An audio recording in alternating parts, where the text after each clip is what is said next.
ওই ব্যক্তি যে সূরা ইখলাস পাঠ করবে, বানাল্লাহু বাইতান ফিল জান্নাহ, আল্লাহ তার জন্য জান্নাতে একটা ঘর বানিয়ে দিবে। এখন বিষয়টা হইলো, আমাদের তো এমন সপ্তাহ বহু যায় জীবনের, যে ওই সপ্তাহের মধ্যে একদিনও একবারও সূরা ইখলাস পাঠ করা হয় না, ঠিক কি না বলেন?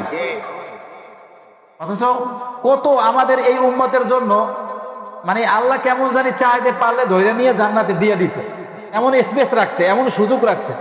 কিন্তু আমরা এমন কথা করা হয়েছি যে আমরা চাই কি, যে আল্লাহ আপনি তো নিতে চান, কিন্তু আমরা কি যাইতে চাই না। আমাদের ভাবসাব হইলো এমন।